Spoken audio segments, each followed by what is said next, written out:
In this video, Karen, a midwife, describes how she became a critical companion to a bowel surgeon undertaking a clinical leadership program in an NHS trust.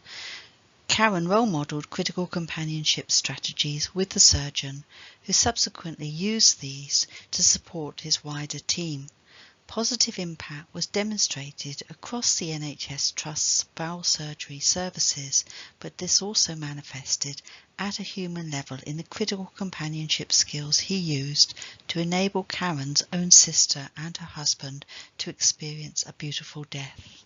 So, thank you for this opportunity to talk to you about critical companionship, but I must thank you personally for showing me this model of critical companionship in the wider context, and actually role modelling for me in your whole being when we've worked together, and the way you embrace it, the way you live it, the way you've demonstrated the elements for me. So I have taken that forward, and I have done that with many people. But the story I'm going to tell you today is about a surgeon that I met in practice. He was a colorectal surgeon working in the organisation, and he was on a leadership programme, and he chose me to be his critical companion. Yeah.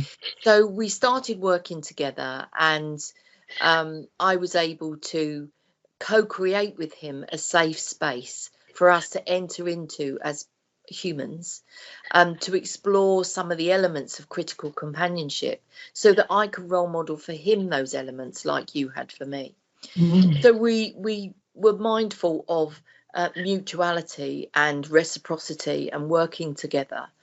We were mindful of temporality, about the moments of when to speak and when to wait, and also saliency, just that intuitive knowing that we had together. And in role modelling that for him, it gave him confidence to try in practice. And we worked in an organisation that was 800 square miles, and he needed to action this audit across the trust. And he went across the other side of the trust. The audit was around laparotomy and mortality.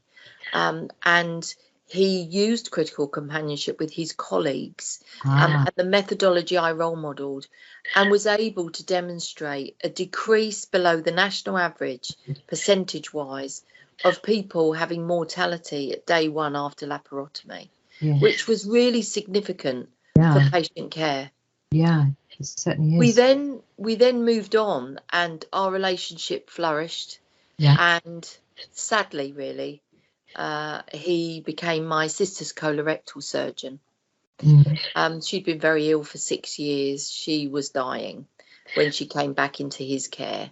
And he role modelled for me in practice critical companionship with my sister. He mirrored what we were doing together.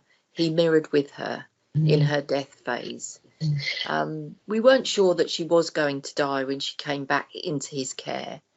He developed a process called Family Fridays, where he brings the whole team around the family with the patient at the centre, so really person-centred. And he talked to Denise about her care, where she was in the process, with my brother-in-law and I involved in the process. And he wanted her to sign a DNR. She was dying, and she hadn't really caught up with that in her mind. They hadn't really realised that she was in that end phase. He used temporality to wait until she was ready to hear, and then he with loving kindness, he got her to sign her DNR, and she did die.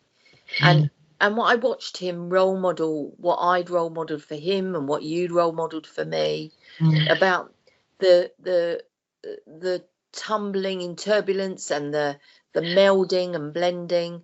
And my brother-in-law was facilitated to be with my sister in her death phase. And she had a beautiful death, a very person-centred, beautiful death, with a man who utilised the framework that you designed. Yeah. Oh, Oh, Karen, that is really beautiful. That is really very, very deeply moving. Thank you. Thank it's you. The power of critical companionship. Yes, it is. It is a very beautiful thing, especially when it's practiced with such artistry, professional artistry, as you demonstrated. And it shows so beautifully the reciprocity of the mutuality, you know, of that genuine sort of partnership and caring for each other.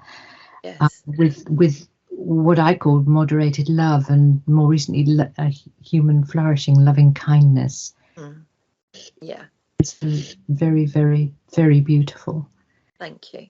Yes. Oh, thank you so much. Thank you so much. So can you tell us any more about how you created such a sheltered, safe space for your companion, and then for him to work with his teams and around East Kent? So it wasn't just one hospital, it was many hospitals. I think because the critical companionship model is robust and tried and tested and evidence-based and research and based on, you know, it almost feels thousands of years of wisdom. And I was able to understand that and translate for him in the moment of the NHS bureaucratic system. I was able to show him the beauty of that model and the power of it. And we co-created the space. So we talked together about high support and high challenge. And we were in it together. We were sharing that together. And he tried it with the audit with his colleagues, and it had worked. Thank you so much. And I want to thank you for being a wonderful critical companion to me too over many years.